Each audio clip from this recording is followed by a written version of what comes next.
And it's Arsenal FC. We're by far the greatest club that still plays football in England. This is the Arsenal Vision Post-Match Podcast. My name's Elliot Smith, Blockman, Twitter, Yankee Gunner. We still play football, and that by itself is a distinction, as many other clubs opted not to play football, including Tottenham Hotspur, who so much opted not to play football that they are no longer in the UEFA whatever league, whatever they call that thing, the comedy nonsense league they were in. They're not even in that anymore. To be fair, they did play over the weekend against Liverpool in a game that was totally mad and had lots of weird refereeing decisions. But we're not here to talk about that, because we're here to talk about Arsenal going away, difficult ground, really tough conditions, and winning handsomely over, again, I don't want to say that Leeds is like a title contender, but certainly one of the strongest teams in the league. And to do what we did to them, well, let's just say there aren't many teams that are going to score 4 goals against Leeds.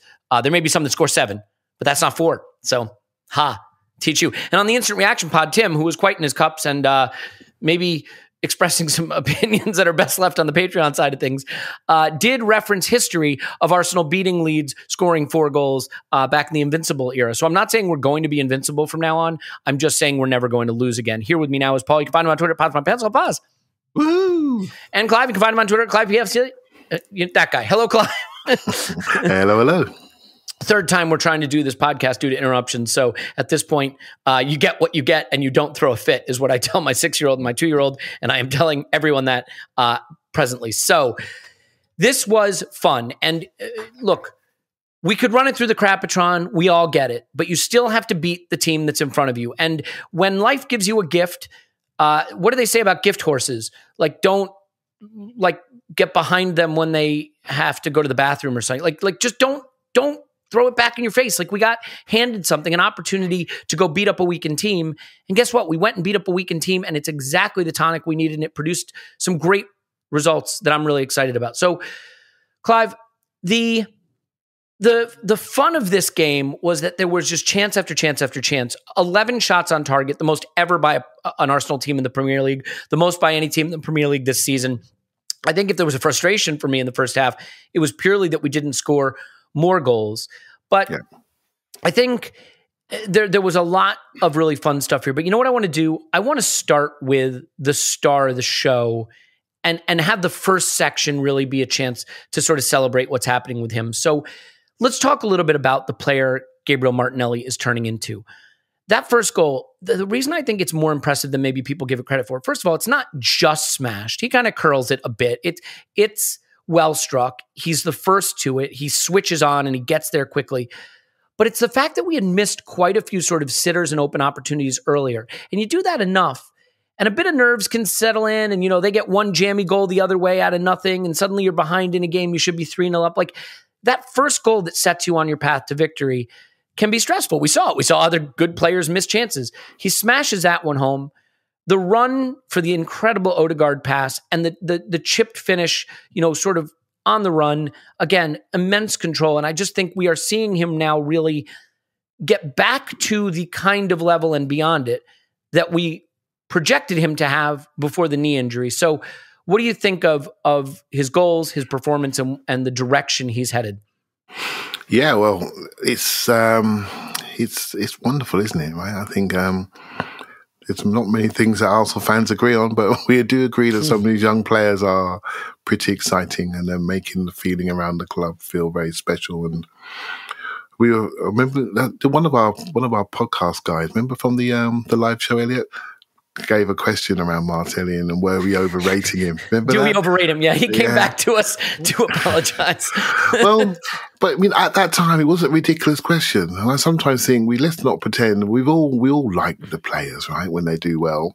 But at that moment in time, we weren't sure. He came back from the Olympics. He had a bit of a strange first game, and we weren't sure. And it was a valid question. And then when he's got back in this time, he's like, well, okay, other people better change positions. Do you know what I mean? Because he's nailed that one down. And how has he done it, right? So he's done it with developing on what he already had, which for me is a natural ability around the box to finish things off. I don't think that's changed from the moment he's got here. But his ability to keep the ball, when to release it, how to defend with his left back partner, I think, has been significantly better. His movement off the ball was always good, but I think it's more structured and it's more within our structure, can we say, and breaking out into areas. Other people are now taking their position off of him rather than him taking his position off of them. And I think that's a change in someone's authority and influence. And when you're good, people let you go and do your thing, and then other people then adjust to what you're doing. And I think I can see that developing really in front of me. I'm fortunate enough to see him on the big pitch last week. And yeah, he just carried it on. And to your point, Elliot, first goals really matter. They change the whole dynamic. And the Everton game, for example, is still fresh in our memories for how we did not take that game at the start very aggressively. And I think we've learned from that and took this game from minute one. And I think it's important. I think every time you play, you take something from the last game.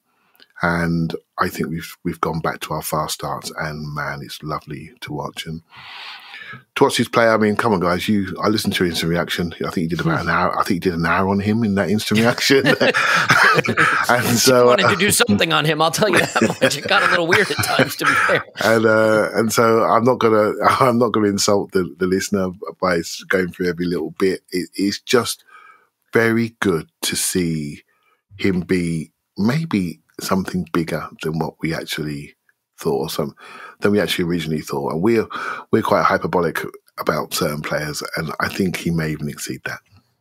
Yeah, I mean, the issue, right, is that in Saka and in Smith Rowe, and we will come to that, we have players that are extremely special and talented in attack. I think Odegaard's starting to show that he is as well. You do need someone to score the goals. Maybe it will be Saka. I mean, he gets into so many good positions. He has all the technique. He did get a goal in this game, granted from a deflection, but you know, we still see from a finishing standpoint, there are the big chances going missing. I think that will eventually sort itself out. Emil Smith Rowe is not going to score from every shot he takes from now until the end of eternity, although I'd love it if he would. But in Martinelli, I think, Paul, what we see is a player who really has a unique goal-scoring capability. Now, to be fair, he's also got 3 assists on the season. But there's a tendency sometimes, I think, to really rate heavily players that have very clean technique. And I understand why, and have all-around well-rounded games. And it's sort of like the Alex Iwobi conundrum we had for a while, because Alex Iwobi was a lovely player who had good strength to hold the ball up, good technique, could get past a man, you know, good close control, and was clean until the final third, when the hardest thing in football has to happen, which is the final ball either into the net or to the player to score a goal. And because he didn't do that enough, he became a player that we felt we could move on from.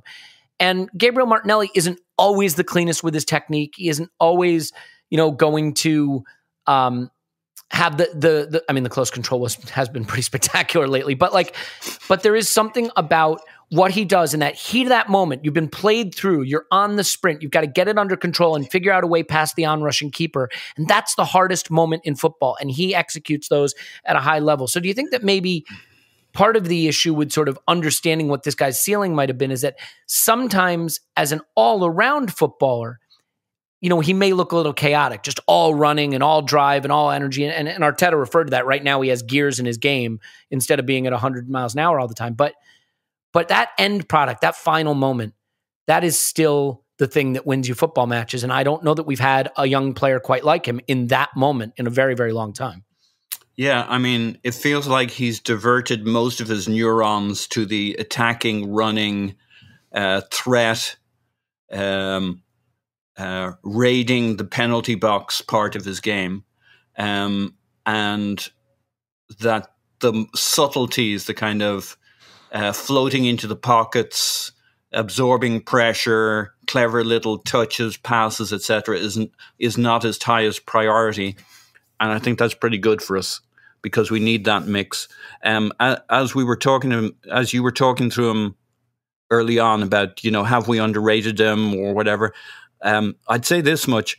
How many of us thought that Martinelli would push Smith Rowe out of the team? Smith Rowe, by the way, who scores every time he touches the ball. It's a good quality to have, to be fair. Yeah, it is. To the point where we'd be like, well, we can't drop Martinelli. We thought Martinelli. We discussed Martinelli earlier in the season and over the summer, and we had qualms about whether Arteta liked him and Where would he be allowed to fit in here? And I think we consoled ourselves at around January time frame, the AFCON, etc. By then, he should be well bedded into the squad, kind of understand our way of playing, and the opportunities would arise, and that maybe the second half of the season would really be his. That was one take, and certainly one I was favourable to. I guess we're only a month early here, but like, he's arrived, and I don't think any of us are saying Smith Rowe shouldn't be a starter. But it begs the question who we're dropping here. Odegaard's in form, Saka's in form, Smith Rowe's in form. Lacazette's in form if we're Lacazette's in form. But you're not going to drop Martinelli. Arteta tends to give the guys a run when they come into the team, the younger fellas, which I think we all appreciate. B, he's like our most dangerous player. And C, his combination with Lacazette is the key here. I mean, there's two players playing great, and Odegaard's starting to look good in that context too. And you're like, well, Saka always looks good. It's like, okay, so which one of the three of these, who's the key piece of this, and who can we afford to drop to get in Smith Rowe? And like, the Smith Rowe's a starter too, but to Clive's point, we shouldn't get too hung up on 11s, but it tells us something that you're like, well, okay, now. Also, you might say that he's the most natural lefty, while in terms of the left wing, and Saka's the most natural right winger. And so, like, who do you drop, and how do you get the other guys who are also starters and deserve to be starters into the team?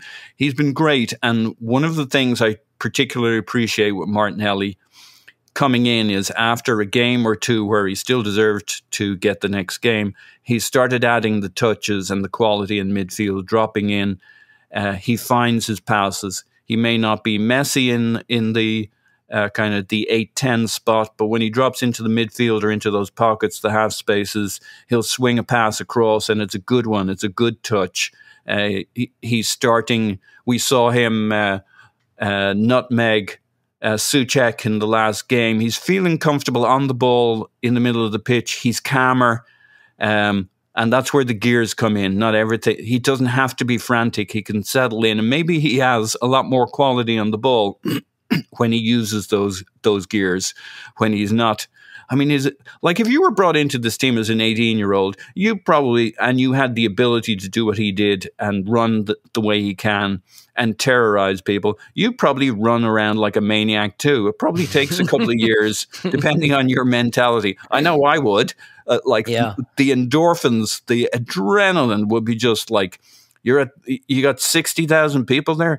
You're probably not going to remember you have any gears if you can do what he does. So he did what he did, but Arteta wanted him to kind of feel the game, know when the time was, but when the ball's anywhere near getting in behind, do your thing. And he's been phenomenal. The thing we do where we want to say this player is like that player, I find it hard with him because Martinelli is Martinelli. He can have a Thierry Henry moment like he did against West Ham. His opening goal against Leeds, more of like an Alexis type moment. There's Alexis qualities to his game. He's got Mane qualities. He's kind of built like Firmino to me, but not quite the same skill. Like I agree with you. He's a really tough one to, people have talked about Ronaldo 1 and Ronaldo 2. He's got, interestingly, he'll get compared to big names, but yeah, to your point, he's Martinelli, and he's a little different, and he's evolving, or at least beginning to show more and more aspects of his game as he goes along. This is what I like. Alexis Sanchez was a small space player, right? Thierry Henry was he was an every space player. But like Martinelli has both, right? We've seen him go the length of the pitch to score goals, and we've seen him get into crowd scenes and wriggle out and score goals. Like he's got both those qualities. This was a laugher at halftime. It was 3 expected goals in the first half for Arsenal. They're not just missed opportunities. There were great saves by Meslier, to be fair. One from Thomas Partey, who I thought was really unlucky not to get a goal there. And Clive, it's funny when, I want to talk Granit Xhaka a bit and get your general take on why the attack worked. But like when I watch Granit Xhaka play for Switzerland, I we always have that sense. Do you ever hear people say, oh, why can't this Granit Xhaka play for Arsenal? And my thought has always been, well, because the international game is a little slower, there's a little more time, and there's a little more space. And he is a player who, with time and space, can be really devastating. And he must have felt like he was playing for the national team against like Luxembourg or something in this first half, because every time we beat their press and Xhaka got the ball, there were times when you couldn't see a Leeds player in the camera shot. And with that kind of space, Xhaka can kill you. I mean, we saw him dispossess a Leeds player, have all the time in the world, and play the through ball into Martinelli for the, no, that's not this game, is it? No, he played the three balls. Martinelli, yeah. That's right. Yep. On the 28th minute. Yeah. Yes, that's right. So that's for his second goal.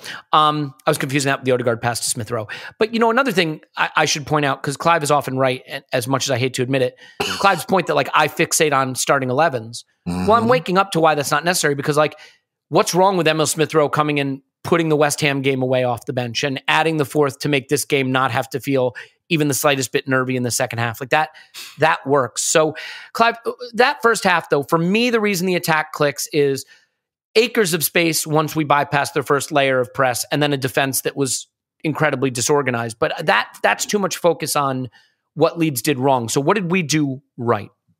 Yeah, firstly, I really enjoyed that half of football. I listened to it on the radio on what came back from my game and watched the second half live and rewatched the first half about 3 times since, because it's just brilliant, really. And so what did we do really, really well? So we moved them around. Everyone can see that we moved them around. And because they go man to man, they jump out of their holes in these spaces. But one thing I learned from doing some scouting, you can get many different measurements on players. And one of the measurements is how quickly a player's psychology changes from attack to defense and defense to attack.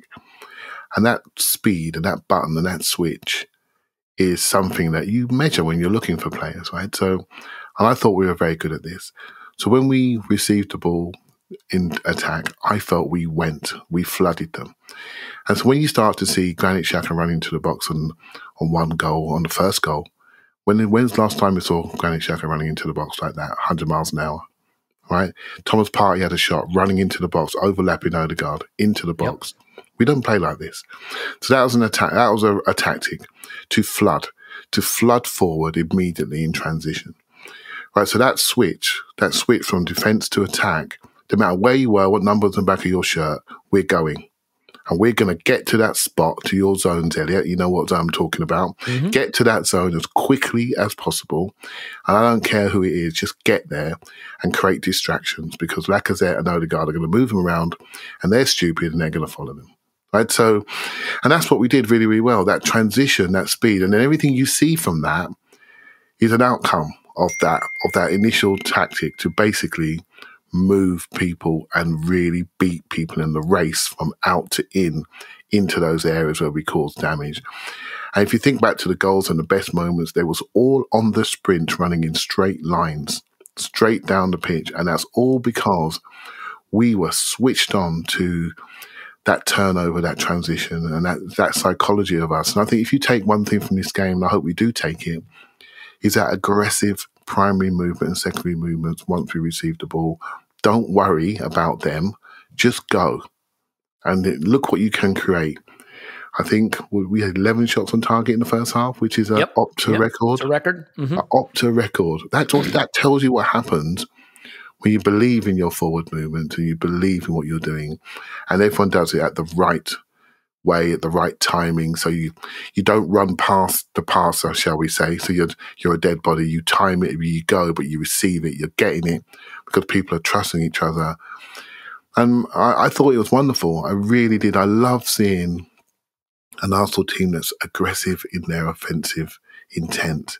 You often hear me, you know, you're bored of me by now, saying our intention to play. You know, I talk about it, and if you want to mirror, look at the first half versus Everton versus the first half versus Leeds, and all it was massively intent to play in their half and to drive them.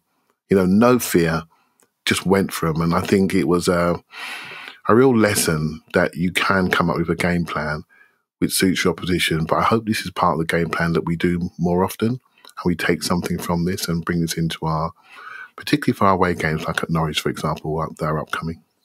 Yeah, I mean, I'm not convinced that the Arsenal of a year ago necessarily approaches this game the way this one did.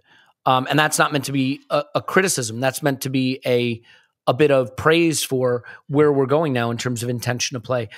So, yeah, I think it was great to see. And Paul, the Bukayo Saka thing is interesting to me. Like, he is just becoming such a devastating attacking force. And the only last little bit is, the finishing in the big moments. And I think this could be one of those situations where when it comes, he doesn't go up incrementally. He goes up exponentially because he gets into so many of these good positions. So, once again, I thought he, even more than Martinelli, was probably the player that hurt Leeds the most and understood that he had him on toast and could do what he wanted when he had the ball in that right channel. But what's your take on where he is with his end product right now? And again, I mean, look, he had a beautiful assist. The pullback for Lacazette was against, was that the West Ham game? Back to front goal?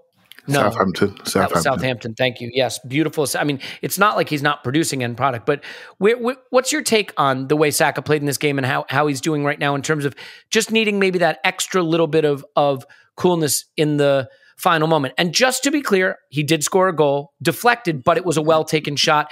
He was also very, very unlucky with another well-struck shot, I think against West Ham, where it deflected and went just wide. So I'm not trying to say, he's not good at shooting or anything, but he's that last little bit of composure in front of goal away from, I think, yet another level up.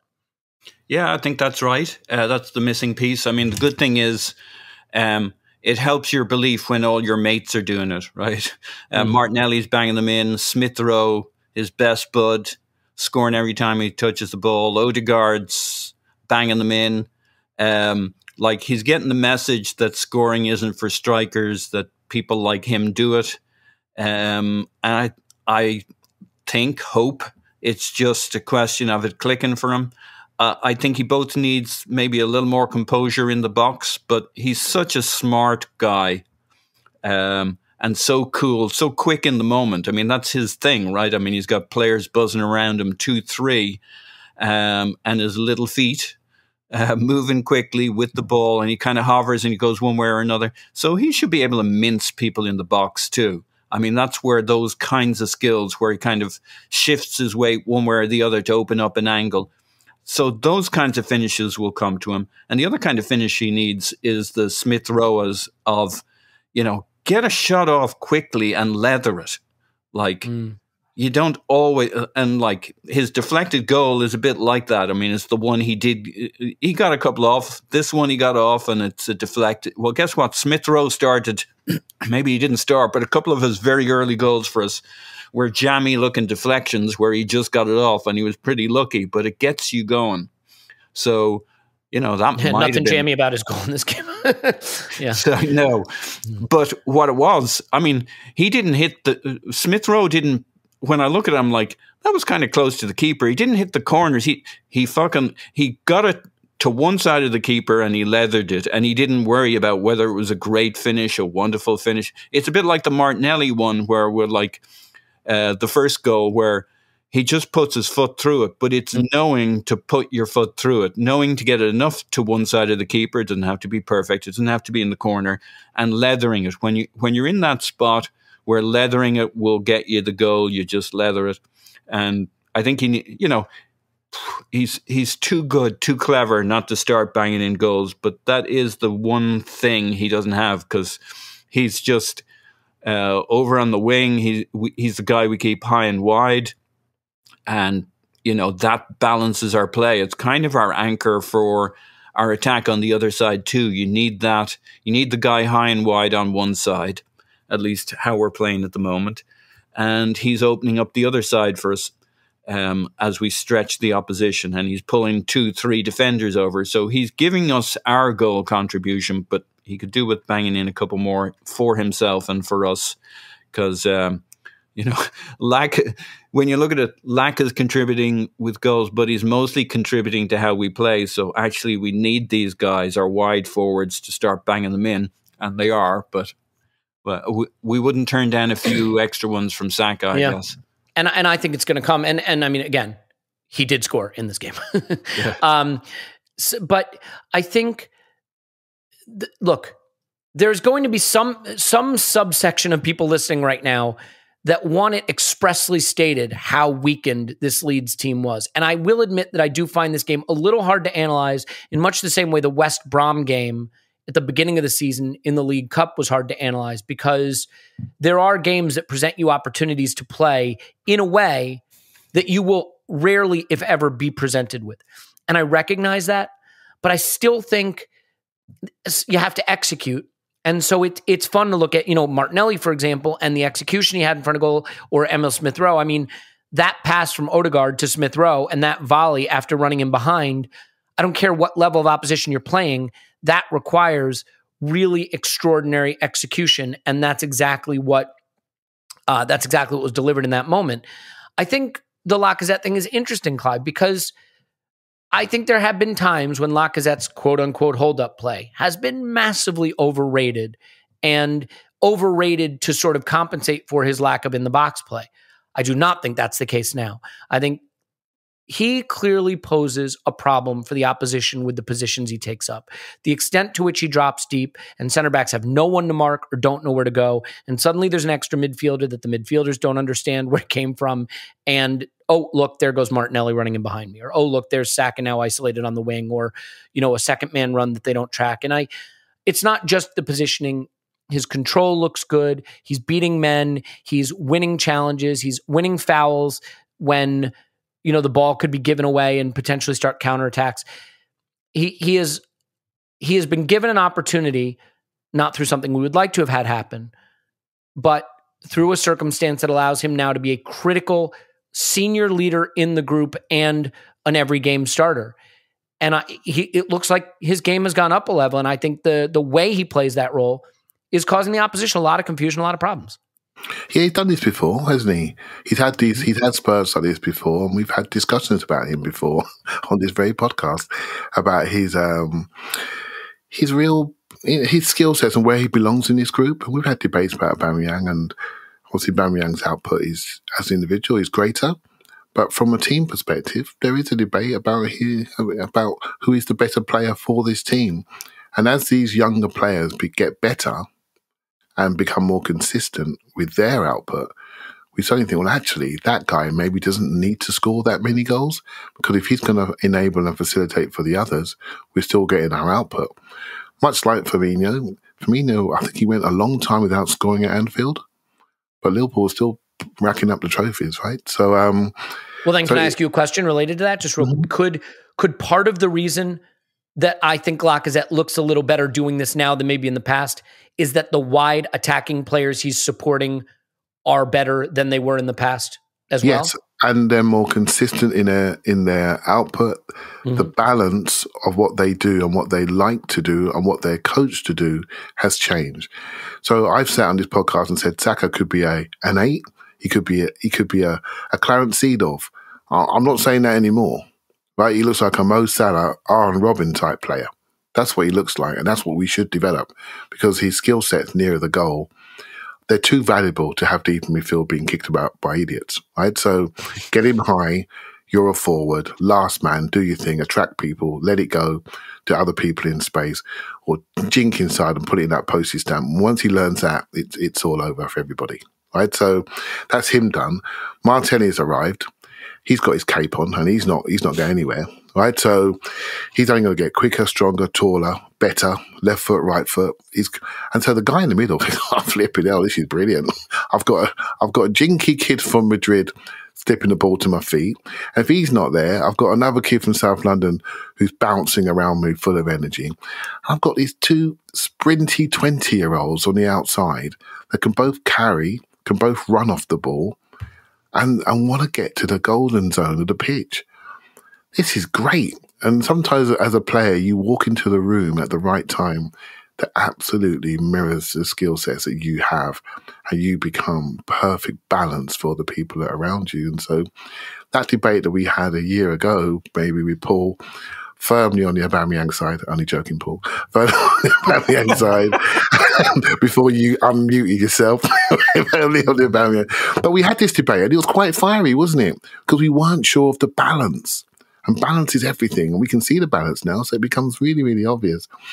So we all know Lacazette is not for the future. And even if he was, this isn't going to last too much longer because the nature of where he is on that Elliot age curve, right? So it's not going to last. He's the oldest 30-year-old in the world. We know that. I should be getting royalties for when age curve is used. I mean, if it's my age curve, at least I should be getting royalties. And he's the oldest 30-year-old in the world. We know this, but he's having a dead cat bounce at the moment. He's looking great. He's really looking great. So now my brain just goes straight away. What do we need to do? What does that forward look like now? Is this what an Arteta forward is? Who are we going to get? Maybe the next forward we get can really, really go full 90s 3 times a week more than and that's what we want to see, right? So what's he going to do the next phase? And I think by the developing of those attacking mids, and I'd like to see, we've got 4 at the moment. I'd like to see 5 if we're in Europe. I'd like 5 strong players pushing each other for those 3 positions so we can rotate. And we need 2 9s, maybe, and slightly different. And I think that would be interesting to see what we do. So, it's really enjoying watching this because it suits us where we are today. But I promise you, lads, every game is different. The balance will tweak again because we'll get stopped doing something and then we're going to have to change it again. And having those multitude of players with the skill sets that we like, to be able to change our attacking phase is what we should be working towards.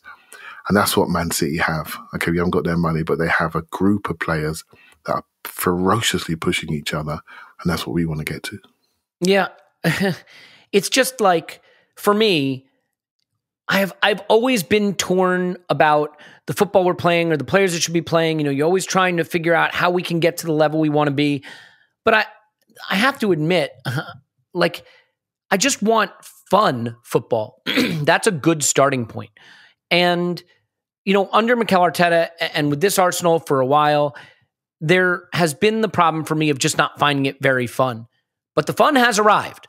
The fun has arrived in style. And now, whatever your reservations are, your hesitation is, when it's fun, it's a lot easier to get on board. It's a lot easier to see the good and overlook the bad. And the fun has arrived, and I'm just enjoying it tremendously. So, long may it continue. I realize we're not going to play this Leeds every week, but I thought it was fairly fun against West Ham too, and fairly fun the second half against Southampton. And there have been stretches. Look, recency bias is a hell of a drug. I will confess that, I think the Lacazette and Aubameyang debate is poisoned by recency bias and also by what's going on with Aubameyang, because our quote-unquote good run prior to the Everton and Manchester United games, where we were on a pretty good run other than Anfield, that was with Aubameyang in the team. Our best run post-Boxing Day last year was with Aubameyang in the team. Those great counterattacking goals against Spurs, that was Aubameyang. And again, it's not because I don't think Lacazette's doing great. I just think whoever's in the team at the moment we are playing well, everything we ever did before suddenly doesn't count or doesn't matter. But I do think there is that extra level of fun and dynamism to what we're doing now. And I think Lacazette has been a huge part of it. So we just cross our fingers that continues. And he now becomes a critical component to our season. In a moment, I want to touch on some of the stuff from the second half. And there's maybe 1 or 2 nits we can pick with the second half, although we don't have to do it too much. But Paul, the Tomiyasu thing is unfortunate in this respect. Tomiyasu is a player who is just so steady and solid and consistently delivering what we need from him without being, Trent Alexander-Arnold. Not that I'm saying he should be. But as a result, I feel like we just don't talk about him much. And I had a note to myself to make sure we talk about Tomiyasu, because I just feel like we've done so many podcasts this season where he just doesn't really get much of a mention for a player who feels like one of the first names on the team sheet right now. And when Cedric came on, I think that was my fall in love with Tomiyasu moment. Because watching Cedric, I was like, oh God, oh yeah, no, Tomiyasu's great. What the hell is going on here? This isn't right. This doesn't look right. So, can you put your finger on the influence Tomiyasu's having? I think for me, and maybe I'm wrong, I think there was a change right around the Villa game where Tomiyasu, we stopped building in that sort of 3-2-5 shape, and we let Tomiyasu push a little bit higher into the midfield and into the attack and give Saka more of a partner to play off of and push the opposing fullback back a little bit. And I think Tomiyasu went from good, solid defender to that Bakary Sagna guy who is now adding more to our overall build-up and attacking play. So I'm just thrilled with him. He has surprised me by how great he's been. And I think he deserves a little segment here. Can you put your finger on maybe a change in the way he's playing over the last couple months and what he means to our attack? Maybe evolution to how we're playing and therefore he's playing. Yeah, that's more what I'm hitting on. Yeah, that's well said. Yeah. Like it's hard to work out cause and effect, and we may just have said, hey, push up. and from that we've pushed up. Or it may be just the evolution of, like, I think something clicked. And I said, like the second half against Southampton. Since then, and I bitched a lot about the first half against Southampton because I felt we were working it from too deep, and which is fine, but not able to maintain presence, pressure, possession in the other half. It was like, it was good football. It was back and forth. It was an exciting first half against Southampton and all that. But we played almost the whole first half in our half, even though we had quite a lot of possession. And then the second half, we pushed into their half and we stayed there. And West Ham and Leeds. And so, to me, something has clicked. Now, things that click can also unclick. So, you can lose a player or two and then you're not playing the same way. And was it the player? When we face bigger, better opposition, do we lose a little confidence? Can we not maintain it up the pitch? But for me, something different changed and clicked. Now, we've pressed other teams. We've been proactive against other teams in the past. What I've liked about these last 2.5 games is it's an integrated performance, right? It's not just pressing and pushing upfield. It's not just 10 minutes or 15 minutes. It's playing from the back, playing through the midfield. We're not like just pressing their back line, forcing turnovers. There's more control, more possession. We're front-footed. We're up the pitch. And Tomiyasu's a huge piece of that for two very obvious reasons. We feel much more confident in our back line defensively, which allows...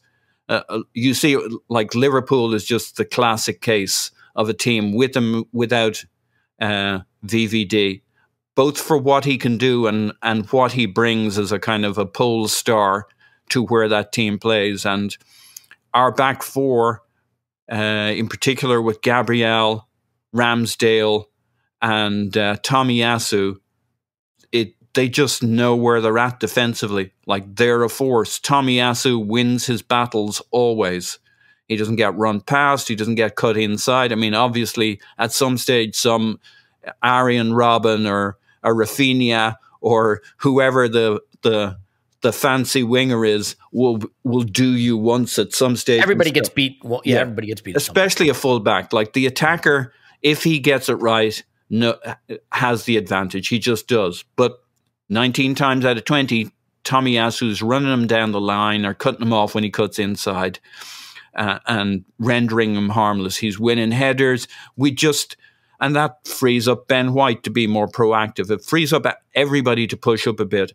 And therefore, we're pushing up a bit. And so Tomiyasu can bring out or display more and more of that side of his game. I think it's more, my bias is it's more evolution that, and on the Instant Reaction podcast, one of the things I said about Martinelli is that even if Aubameyang and, say, Pepe were in great form right now, equal to the form of these guys, I wouldn't swap them into the team and these guys out because the energy is different. And I don't mean running around energy. I just mean there's an energy about our team that is just like, as an opponent, you'd much prefer to play Pepe than, say, a Martinelli or a Smith Rowe or a Saka right now. And as an opponent, you prefer to play against Aubameyang than Martinelli, Smith Rowe, these guys coming through at you. Not in terms of who's more likely to score or who's the better player. It's just these guys are a fucking pain in the ass. They're like all over you. They don't let you rest.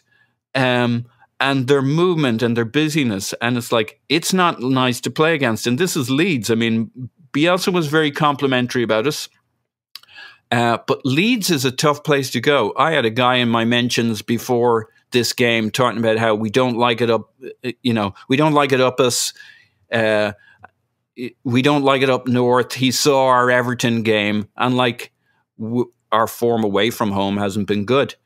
And we don't actually love it up north. And this was a very hostile ground. I mean, there were actually incidents of hostility from the ground.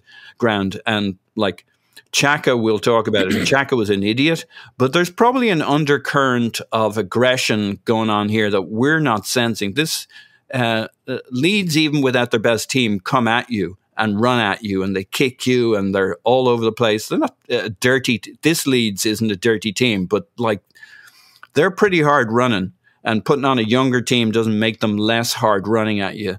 And we saw their crowd in the second half getting behind their team when they were 4-1 down. I mean, this was an aggressive environment, and yet it was our energy that dominated the first half. We absolutely fucking tore into them, and not by front loading only. Through every layer, through every line of this team, it was integrated. We played the ball through, and we battered them. And there's nothing wrong with battering a weaker side. I wish we'd done it more often. Like, winning's nice, 4-1's nice, but we fucking battered them. We should have beaten them 7-1. Taking down a wounded prey is what winners do. We're not in the winners category yet, but like, it's how you do this shit. And we took them apart, and this wasn't just about the performance. This was about how we did it. It was great. Yeah, well said. I think, for a lot of us who love Arsenal through thick and thin and just want to see Arsenal get better and better and better, there's always going to be debates and disputes about which player is right for that, or which style of play is right, or which manager is right. But I think there become moments where you see something that starts to bring people together on the group, on the manager, on the style of play. And these last few games, the second half against Southampton, the game against West Ham, the way we played this admittedly terrible Leeds team, I think there would be sort of a consensus that, wow, that's football I can connect with. These are players I can enjoy. The young talent is sensational. The older players are, leading by example. Certainly I thought this was a good Thomas Partey game, a great Lacazette game. So, and certainly at a minimum, a great first half from Granit Xhaka, and we can maybe touch on briefly the rest of it. So it is nice to feel at a critical time of the year. We've had so many periods, right, where we started the season brightly, and then November and December saw our hopes sort of dashed as we realized we were brought back to earth on who we are. To be just going from strength to strength now and looking better and more fun and more exciting at this time of the season, yeah, it really makes for a good holiday. You know what else makes for a good holiday, though, Clive? Oh, I thought you could ask me about Tomiyasu. What makes a good holiday, Elliot? A freshly shorn body, my friend. Nothing makes for a better holiday than cutting through the winter wind with a freshly shorn body. It's a holiday season.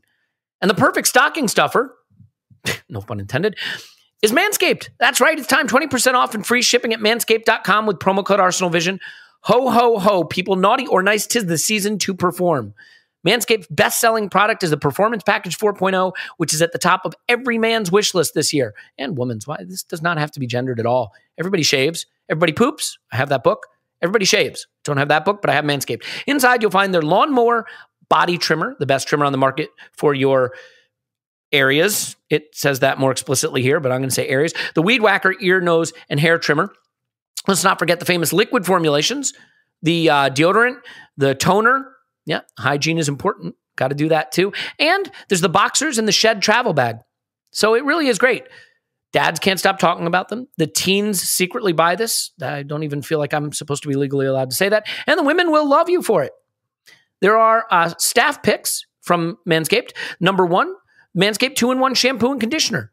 Number 2, the Manscaped Cologne Infused Body Wash. Number 3, the Shears Luxury Nail Kit. I think the nail kit is actually really, really nice. Comes in a nice little magnet closure case. Crop Mops is what they call their private area wipes Can't always get a shower. It's fine. And the signature cologne formulations are all vegan, cruelty-free, dye-free, sulfate-free, and paraben-free, so you know the products are legit. Go to manscaped.com. Use promo code ArsenalVision. 20% off and free shipping worldwide. Get 20% off and free shipping at manscaped.com with promo code ArsenalVision. Clive, would you say that is enough of that? Yes, sir. Yes, sir. I agree wholeheartedly. Okay. So, Clive, I want to touch on the second half. And some of this, look, we got to pick a few nits. That's fine. No performance is perfect. I will tell you that I think, well, we can back up a minute because I know you wanted to add on what Paul's talking about. So we'll back up. We'll do that first. But let me just say this.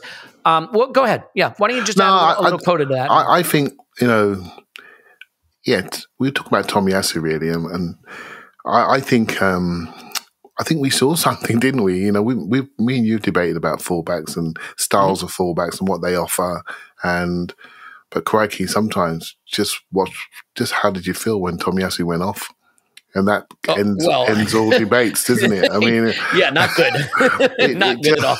It just sometimes in football, things hit you in the face. And, oh my God, what was I thinking? Well, we need this guy. We need this. I think certain players suit certain teams, and we've needed a fullback like this for me for quite a while. And it doesn't suit everybody's taste in football. I get it. But I think looking at our centre backs, looking at where we are, looking at our age profile, we need somebody like this. I felt very strongly that, when we got Pepe in, I didn't think the mix was right on that right-hand side. And the reasons why I don't think he got the ball quickly enough, early enough. I didn't think it was a priority for the fullback. I don't think it's a priority for our centre mids. Now, suddenly, our right winger's getting the ball off one touch all the time, bang. Straight into his feet. Everyone loves him. And it's just getting into him quicker so he can get into his movements quicker. And plus, he's a very good player, full stop. So Tomiyasu understands exactly what to do attacking-wise. And defensively, he can do most things physically. Two-footedness really did surprise me until we saw the videos, Elliot. But to see it in real life every single week, it's not an accident. And what he did when he boxed out the back stick as well, he understands that. So he keeps his body between the defender, the attacker and the goal. And he boxes out in the air, he boxes out on the ground. He just makes multiple correct decisions. And for somebody who's just really, every single ground he's going to is a new ground for him, it's just incredible the way he's settled in. And for me, I'll tell you now, I know we all love the young players up front because they're easy to love because they're doing all those flashy things. But for me, he's my player of the season so far. I think he's stabilised our team, and I think he's been transformational. I can't go as far as player of the season, but I can go as far as saying that I think I got it really wrong about Tomiyasu, not defensively, because I think I saw right from the start and even from our scouting video, the defensive quality. I did not see him adding to our game what he has over these past couple of months, and he deserves huge credit for coming into the Premier League, into a much changed side, in a maybe moment of crisis, you might say, when he arrived, and just being solid from the start and growing from there. So I think that's a good point that you mentioned about moment of crisis, Eric. Remember when we first came, he was very much in the three, and we needed him to be in the three. Yeah. And as we've grown in confidence, up the pitch he's moved up the pitch. And I think, but at the time, I was really happy with him in the three because we were rocking, man. We were bottom of the league, remember? And we needed that stability. We needed that security of the three at the back there. We need to settle in Ben White. And suddenly we found our feet, found our confidence, found our partnerships, found the Lacazette system. And then Lacazette's come in, but he was in at first as number 10, stroke 9.5 behind the forward, which meant we had more stickability in the middle of the pitch, which means he could get up the pitch. It's all cause and effect. And now he's just bombing. He's ruling that side. And he's brilliant. Brilliant. Yeah. Well, I'll stay with you for a minute, Clive. So second half, there are really just two moments that I think we should talk about because you have to talk about them. They're part of the game. One of them is the Xhaka, I think, rush of blood. And it is the thing that I admit sort of distances me from this player. Like, I think Xhaka is a good player. He's always been a good player. Whether he's what we need, we don't need, blah, blah, blah, blah, blah. I've been through it forever. Last season, I thought, was his best season at Arsenal, both because he got to play a little deeper, where I think he's a little more comfortable, fewer crowd scenes, better view of the pitch. And I also thought, generally, he had his emotions in the right place, is the best way I could put it. This was a scene that there was a dead ball. He got into a little argy-bargy kind of situation over the dead ball, kind of for nothing. And Rafinha was out there trying to wind people up, and there was a bit of roughness going on from frustrated Leeds players. I get it. There's a guy named Robin Koch who was being not, well, kind of what his name suggests. And that's probably not the pronunciation of his name, but I just like it that way. It's funnier. But so he gets into a little swing over the dead ball, and then right away, right after that, he goes in over the ball, right down on someone's foot, with his stands on them. And some people have been like, oh, I got the ball. It's perfectly fine tackle. Like, I mean, I know we go out of our way to defend our players. This to me was classic, like Xhaka just kind of losing his head a little bit. And I'm curious how you saw that moment. And, for me in a game where there's no stress whatsoever, it's 3-0. They got nothing about them. And you just create that risk of maybe getting sent off or winding people up. And like, that frustrated me a bit. Again, I'm not killing him. I'm not saying, oh, it's awful. He had a great first half. But how did you feel about that incident specifically, if you felt anything at all? Yeah, it was a deep sigh moment, wasn't it? It really was for me. It was like, oh, come on, man. This is the stuff that I like the fact that we're getting around referees a little bit more. And I like that stuff's great. I like the fact that we're looking after each other. I like that. It's very important to a team and how it's bonded together. But when you're 3-0 away from home, one of the things the manager will always say is, they're coming for you second half. Don't do anything stupid. Stay calm. Don't make this a 10 man game. Sorry. And I just thought it was a bit dumb. And because he's got a reputation, he's got to tread a more careful line, unlike our England captain, shall we say. And he's got to tread that line really, really carefully because he's created a reputation. Somebody deserved, somebody undeserved. And it sort of makes me think it's a sort of thing that he does that makes me go to YouTube and start looking at centre mids for next season. That's what it does. Right? And I'll be honest with you, I'm looking at centre forwards, I'm looking at centre mids. That's what I do, right? So my followers will know that. And basically, I'm looking harder this weekend because I'm just tired, right? Because this stuff's going to be really important next year when we're in European competition, shall we say, hopefully the right one. This stuff, I'm a little bit tired of it, right? And it's sort of, I know, I look at the player and I can appreciate him. I can appreciate what he does. I look closely, look at the dirty work. I look at what he does. He stabilised our team again. Thomas Partey's playing better again. Shock. Right? So it's all starting to, I can appreciate the player, but while really wanting him not to be here past next season, I really, because I think there's something better the other side. Do you know what I mean? I really do. So you can't, I don't want to disrespect him because I don't need to. Because he is what he is. But I want to see the next version of Arsenal desperately. And for me, I would like it not to include him. It's nothing personal. I just think there's so much more in this group, in this team, more technical ability, more mobility. I feel there's more there. He brings a lot of intangibles. He really does. And I do appreciate what he does. And when he starts banging that ball, I mean, the through ball was brilliant for the second goal. Yeah, and it came from a ball recovery before that too. Yeah, and he played very well against West Ham. So I'm almost contradicting myself, right? But it's not about the play, though, right? There's the red mist with him, and it's it's just. And can I make a point about that too, Clive? Because people have said to me, like in my mentions on Twitter, you've been like, "Well, Vieira had that, and Roy Keane had that, and like they were leaders, and they were." But like, let's be clear: if you're Patrick Vieira, people are going to forgive the red cards. Granit Xhaka, with all due respect, is not Patrick Vieira. Someone said to me like, well, Zidane had that. He got sent off in a World Cup. But like, first of all, people hated him for that. Second of all, like, Granit Xhaka is not Zinedine Zidane. You know what no one ever says to me? No one ever comes to me like, well, Charlie Adam had Russian blood to the head. Joey Barton did, right? Because like those guys sucked. Nobody liked Charlie Adam or Joey Barton because they were jerks and they weren't good at football. Now, I'm not, again, Xhaka is better than them and he is not them in any respect. It's the point that like, if you have warts in your game, they are forgiven to the extent that you have really high elite other qualities in your game. And so to your point about running to YouTube to find center mids, I love the way you put it, Clive. It was just a heavy sigh moment. It's not a, oh my God, it's not horrible. Just a, why are you doing that? And he had, was this the game where he had like a sort of wild sliding tackle on the very edge of the area? I think, right, in the first half. Yeah, he has these moments, but I do look at him, and I hold him up from some of the players that I look after and help. I say, look at what he does. His ability to be engaged where he needs to be and create space for his skill. It's not done. He's made it to the top level of the game, right? He's not a donut. I just feel 5-6 years now at Arsenal, I'm thinking, yeah, all right, mate. I've seen all the films. Do you know what I mean? I've seen all the films. It's time for something else, but not yet. But it's coming in the summer for me. And it'd be interesting to see what happens, what the club do. They've obviously extended his contract, so in a good place contractually. And also, he's got a young family. I'm sure he's looking at how he wants to live his life as well. I just think there's an ending point coming for this. He loves it in London, Clive. New contract. Yeah, the kids are in school. His wife has made a lot of friends. They're don't worry about that side of it, Clive. They're really settled. Thanks for that, Paul. That's cheered me up. I just hope there's another story here for Arsenal centre mid. And I look forward to that day while respecting the player hugely.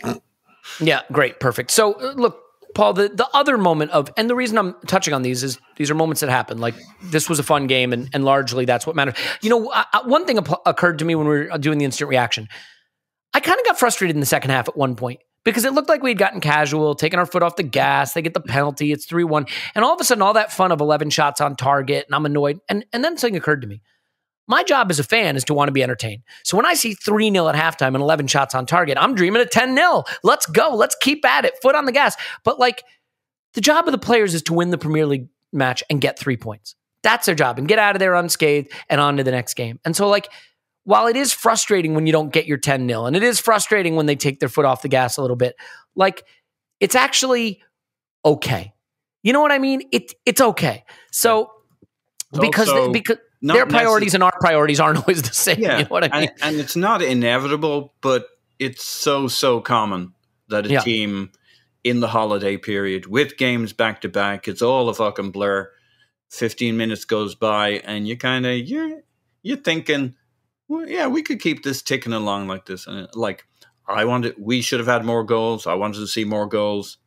And like, they got beat 7-0? 7-0. Yeah. By City, but that's City. But like 45 minutes from us, plus we'd a good endings. Like, that's huge improvement to battering opponents. We used to do it in 10-minute bursts. So, you know, progress is progress. Yeah. I look forward to the day we batter them for 90 minutes instead of like 65.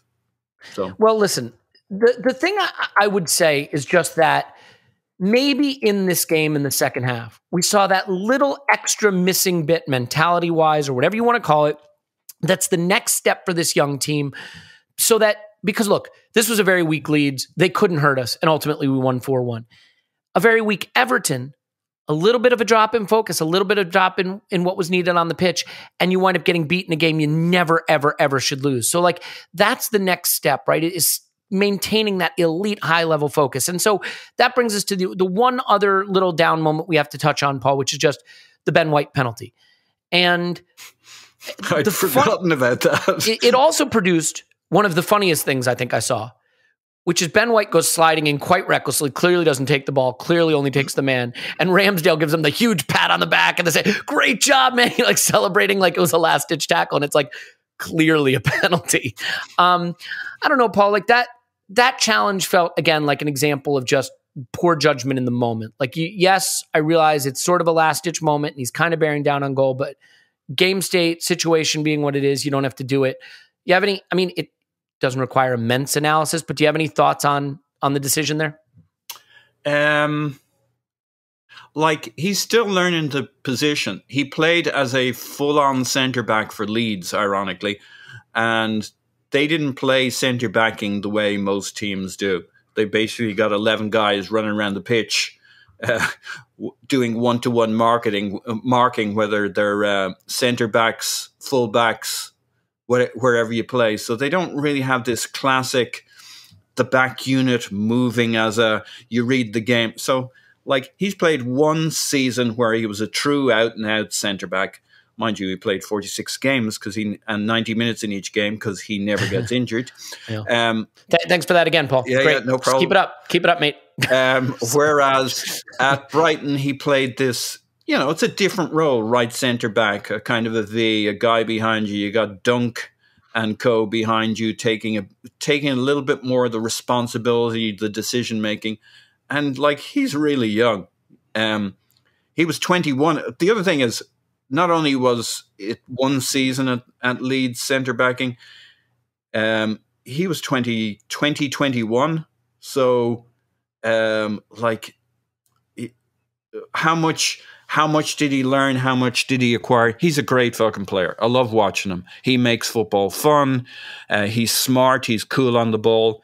He still makes too many mistakes, too many un-centre back mistakes. And I think he's just going to learn the craft over time and learn to read the game, the room, the situation. And he'll hopefully do quite a fewer than those. But because he's not the beefiest. I mean, there's plenty of 6 foot tall centre backs, so I don't think it's particularly his height, but it wouldn't hurt him to be a couple of inches taller.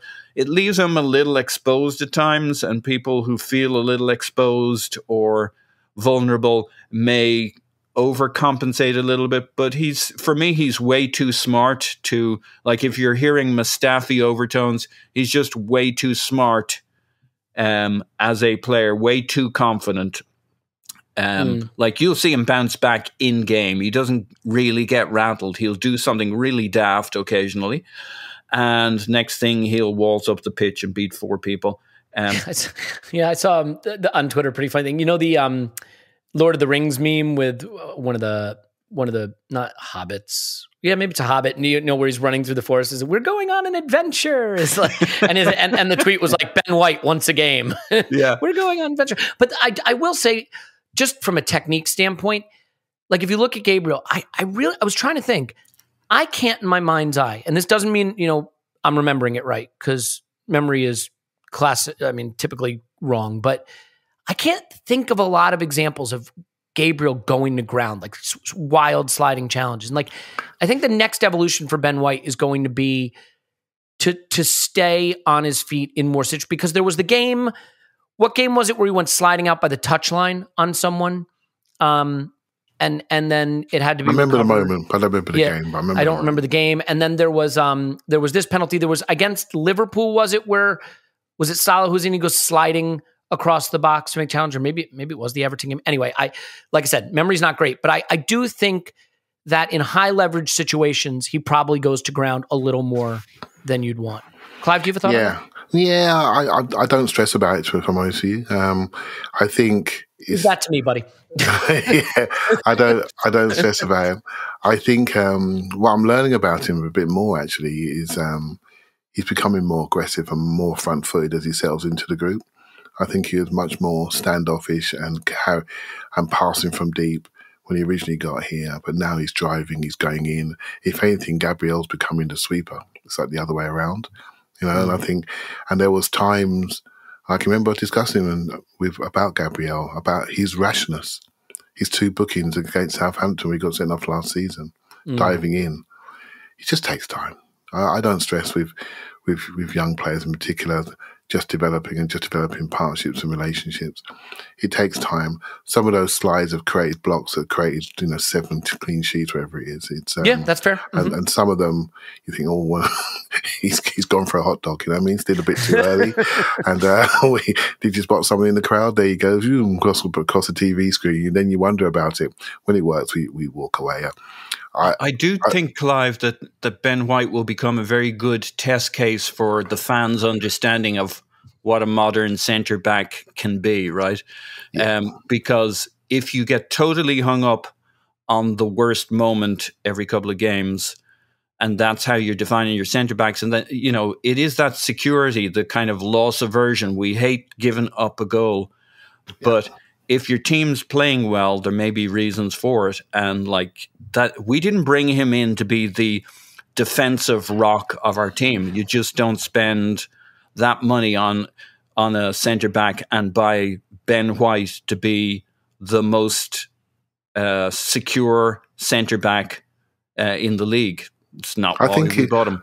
I think his defending has improved since we've got him. I think he's got more aggressive and he's got more physical, shall we say, in the contact. And he wants to go and get it, wants to go and engage. But I like that about him. But, for me, everything starts with your centre backs and your goalkeeper. Everything starts there, and we've transformed ourselves in that back two. And I think it's transformed how we attack and how we play and how we carry the ball and how we progress the ball. I think it all starts there. Everything, and I think it's been an unbelievable signing. I thought it was overpriced, like everybody did, I suppose. I saw him play for England. I thought, yeah, you're all right. A little bit light, but you're all right.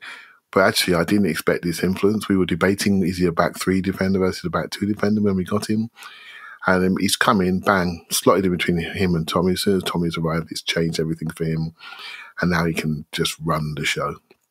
And I think I've said it before, I think he's our technical leader. And I think again, fair credit to the club. We've got something there. We really have got a player for many a year.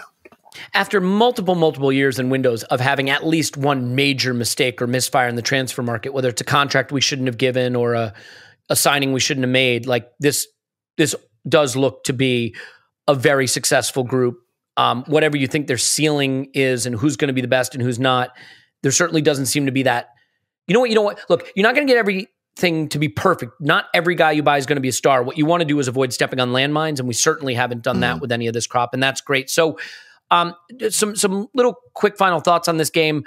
Paul, Emil Smith-Rowe's goal is just beautiful, and it's beautiful from Odegaard, and it's beautiful from Smith-Rowe, and it's such a moment of class from Odegaard because it's on the run. We're sort of transitioning. I thought he had let the moment go. He drew two defenders to him. I thought it was too close because I didn't see a path to getting it to Smith-Rowe. But that's why I'm sitting here at a desk with a microphone, and he is on a pitch making tens of millions of pounds to play football, which is good for him, great for him. It's a sensational pass, and to take that on the volley the way he does. Smith-Rowe is a hard one. It's similar to Martinelli for me. Is a hard one to sort of compare to other players. Is he Grealish? Is he Ramsey? Is he what? Second man runs, but that's a first man run. That's straight in behind and then hitting it on the volley like that. He's not going to score with every shot he takes, but my God, it sure looks like it. Like he comes on the pitch against West Ham. First thing he does, take a shot. All right, it's not quite struck hard enough, but it's in the corner, but it's easy to save. Second shot in, game over. This game, maybe there was a little nervousness at 3-1. I don't really think so, but comes in, makes a run, volley on the run from a great through ball, and it's game over. And I don't know. Do you have any insight into what you think Emil Smith-Rowe is going to develop into? Because he wears the 10.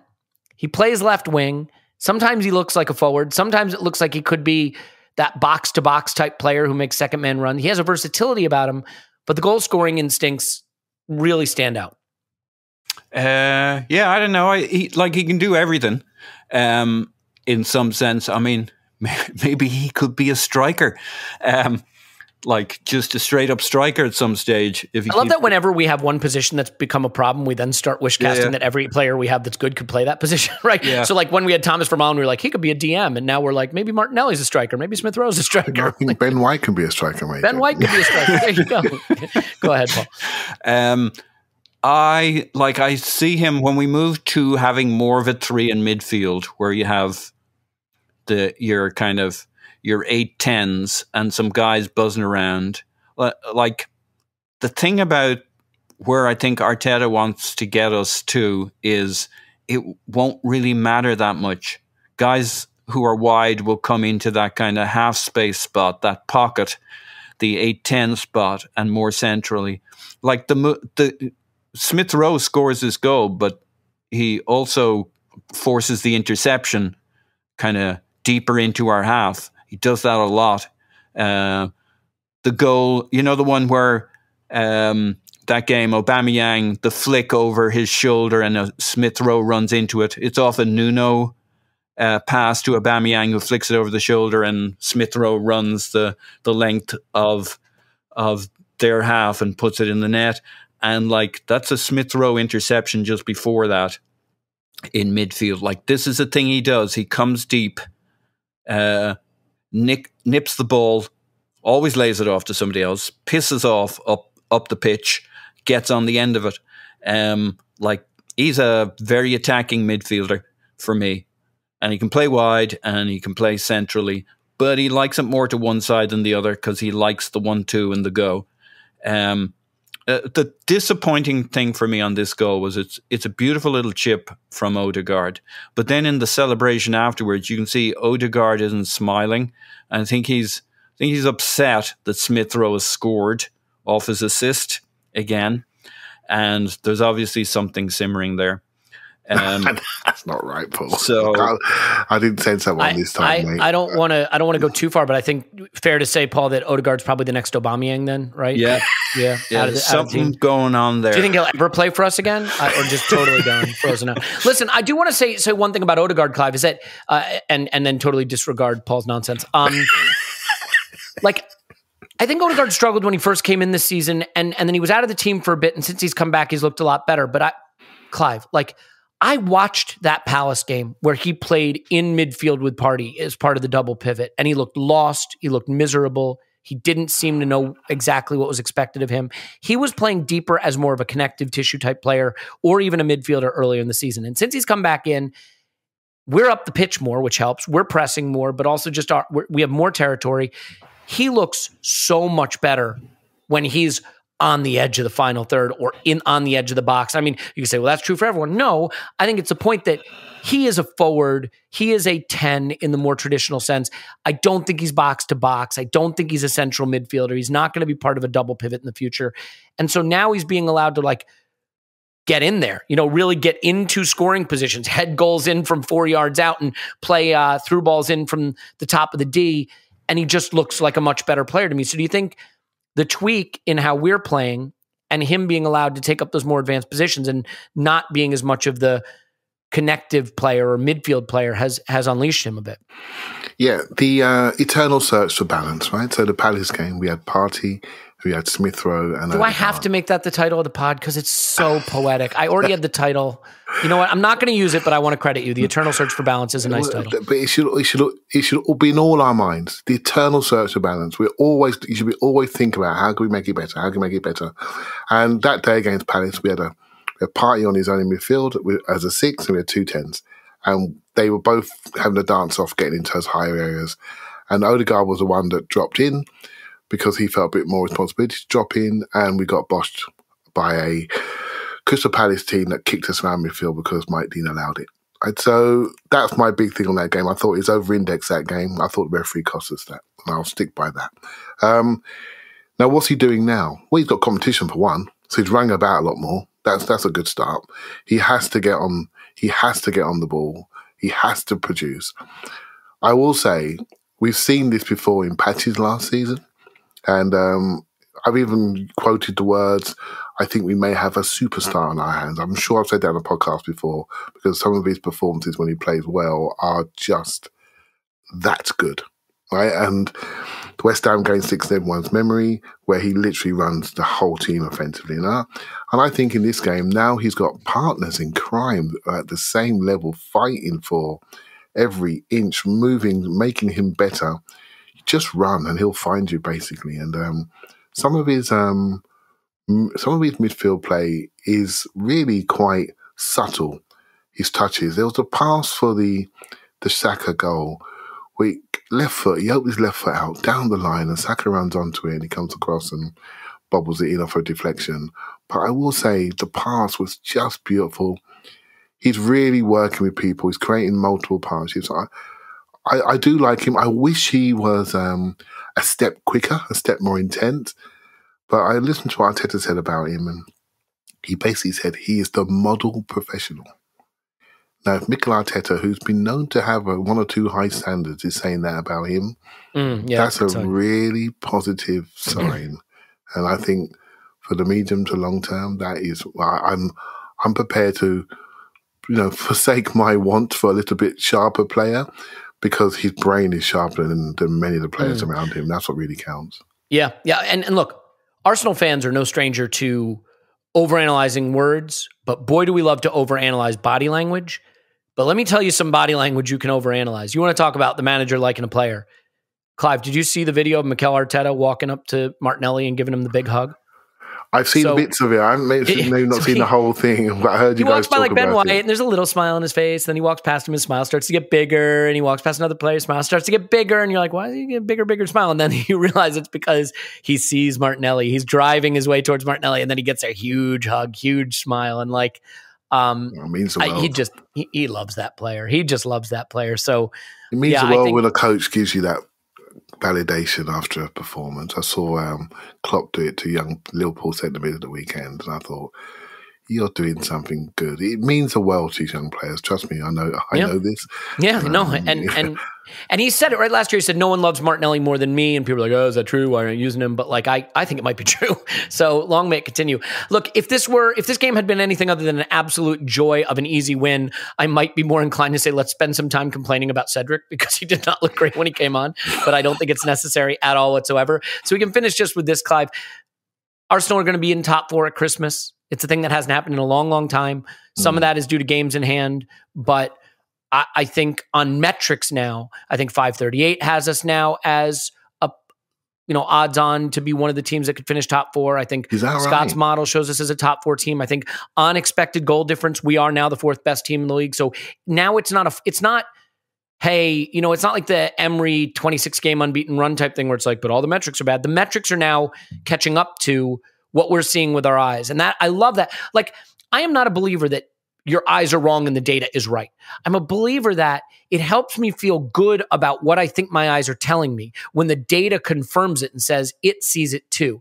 That says to me that what I'm seeing is supported by a check on my analysis. And I love that. So that's a good sign. Now, we play Sunderland in the League Cup. Given that we don't have Europe, the League Cup and the FA Cup are competitions we might as well go for.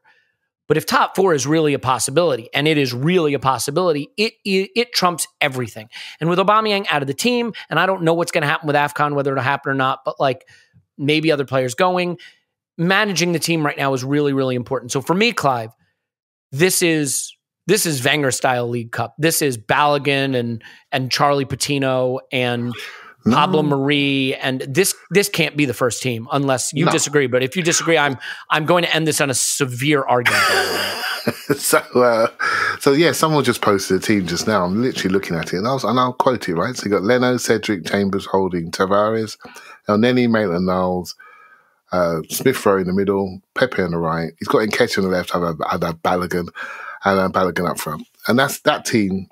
I don't think, apart from Smith Rowe, no one else, and Cedric, I wouldn't no one risk else. Smith Rowe, but yeah, well, they'll probably do half a game with somebody else, right? And maybe a youngster like a Patino or a Salah-Eddin, something like that. So yeah, I think we'll be fine. We've got enough players now. I think Marie's got COVID, I believe. Yeah, and Kalashnik maybe. So does Lokonga, by the way. Yes, that's right. Sorry, mate. So Lokonga's got COVID. So let me ask you another question. Go ahead. How about this? Who are the players? Because I know how you get outraged sometimes, and you really lose your temper about stuff. Who are the players that absolutely, like if you were able to influence Mikel Arteta, who are the players you'd say, all right, if you need to mix in a few first teamers, fine, but under no condition are you allowed to start these players? Who would those players be? For this game tomorrow night? Yes. Against Sunderland, sorry. Well, there's one player that we need to protect at all costs. Saka. Yeah. It's Saka. And I'm in your world now. I'm sure you know the minutes he's played versus other 20-year-olds in the top 5 leagues, blah, blah, blah. Whatever it is, it's too many. So this is why I'm always looking at the next phase of the balance. I'm looking at Pepe and thinking, are you with us or not? Because we need you to save this kid's legs and find yourself and create that 5th man in that group. I think it's important we have it. Smith Rowe looks sharp. Guess what? He sat down. Odegaard hasn't played every minute. He's looking sharp now. Martinelli hasn't played every minute. He's looking sharp. So we know there's a cliff coming for one of them, physically. Saka's had a small injury, missed a game or two. Smith Rowe's had one. So we need that 5th member of the group, right? So who's going to be the 5th beater? Well, I'm not sure who it is, but it's someone needs to step up and be that guy. And then we'll be fine for the rest of the year. And I think one of the things that in my own crazy little head last year, I said, I don't want us in Europe. Remember that? I didn't want us in Europe because I thought there's no point going to Europa League again. I thought the development had been done for young players primarily. There was nothing else to do but give fringe players the games, right? So I didn't want to be in Europe because the best way to make the jump from 5th, 6th, 7th, 8th, I think it was 8th, Clive, you idiot, to the top 4 is all about your schedule. It's all about the schedule. And now we played these games. Other teams have got multiple extra games because of the COVID situation. For me, the schedule is our trick. It is our trick. If we can, well, it's our advantage. And so to leverage that advantage, we can't throw it away, right? We can't play Saka against Sunderland. That's throwing away the advantage. You can't play, I wouldn't play Lacazette, who, as it is, after an hour already looks challenged, shall we say. Exactly. I wouldn't play Thomas Partey, who fitness-wise, it's been the only thing holding him back. Now he's getting a run in the team. He's starting to look really good. Don't jeopardize that. I wouldn't play any of, if Tomiyasu's even fit, Tomiyasu, Gabriel, Ben White, because we don't have anyone behind any of them. Believe me, you don't want to see a run of Cedric and Pablo Marie. So, so this game is equally important though, Elliot, and I wish we were in the 5-sub realm at the moment, because it would be really good if it was for us. But this game is important. So we need to see who's sharp against Sunderland, because next week we play Norwich and Wolves within 48 hours of each other. So some of these players, maybe 3 or 4 of these players, will be playing in that game, in one of those games, without a doubt. And so the Wolves game is a huge game. And so these guys are really we have to get them motivated, because they could be playing against Norwich, for example, and we can't afford to drop 3 points away at Norwich because no one else will. You do it if they haven't played in 3 months. So it's in a way, Arteta should be so happy that this game has come up when it has, because it's a perfect chance to get some competitive football into the legs of a couple of guys that might need to start a game next week. And that is, you couldn't ask for a better opportunity. Mate, you're bang on. Now, this is the thing. It happens. I think I've enjoyed watching Arteta develop, shall we say, and improve. It's challenging sometimes, and one of the things he has to really, in my opinion, improve upon is when we have multiple games in close distances, getting the right selections. I think it's really important that he gets that right. This game actually helps him do that. We have a real chance, because if we do knock off Norwich and Wolves, we are in a great spot. We really are in a great spot. And now it's about, what do we do in January? Do we do something? Do we have some disciplinary contractual issues to resolve? And are there opportunities for us to resolve them? I think that's going to be the key thing for the month of January. There may be people who may have an early exit with a few quid in their back pocket, in Kalashnik, for example, if there's an opportunity for him to go and play somewhere else. And so, it's going to be such an interesting time. But if we can just do these next 2 games, Man City will take care of itself. Trust me, that ground will be rocking on that day. It will be rocking. And let's see what happens. But it's a free hit if we can win the next 2. And then that positions us beautifully for the running. And we can sit there once a week, while everyone else is in Europe, once a week, and see where we end up. And I think that's, without getting overexcited, which is my want, I'm just hopeful that if we get a bit of luck with injuries, use the schedule appropriately, we've got a chance. We've got a real chance. Yeah. And just by the way, if you're wondering, is Mikel Arteta really a Pep Guardiola disciple? You get these little glimpses, right? Pep Guardiola recently left Foden and Grealish out of the 11, asked if it was rotation. No, not rotation. I decided for this team because they deserve to play these guys and not the other ones. At Christmas time, I pay a lot of attention to behavior on and off the pitch. And when off the pitch is not proper, they are not going to play. So we have to be focused all the time because of the distractions at Christmas time and everything that happens. You have to still be focused. Point is, he went public with it on Foden and Grealish, 2 very important players, and said, I sat them down because they weren't behaving properly. So, you learn from who you learn from, right? That's one of them is the golden child of English football, and the other one is £100 million signing. It doesn't matter who you are. And also a golden child of English football to some extent. So, it doesn't matter who you are. It's all about the group. It's all about the group. It's hard for people to get this. If we lose these last 2 games, we're having an Aubameyang discussion, mate. We're having an Aubameyang podcast. That's what we're having. And it's nature of the beast. I tend to, if you know my views, Elliot, it's a culture, environment, leadership thing. It's very, very simple for me. It's really easy. In fact, if you don't do it, you put yourself under real threat. Yeah. All right. Well, let's leave it there. We'll have a pre-match live stream tomorrow to ensure that we win, because remember, now we only win after pre-match live streams. We'll have an instant reaction tomorrow to Cedric's hat trick, which I can't wait for, and on from there. So Paul's on Twitter at Pause My Pants. Woohoo! Clive's on Twitter at Clive PFC. Thank you very much. In case you couldn't tell, Paul had to go about 10, 15 minutes ago. We haven't just been freezing him out. My name's Elliot Smith. You can block me on Twitter, Yankee Gunner.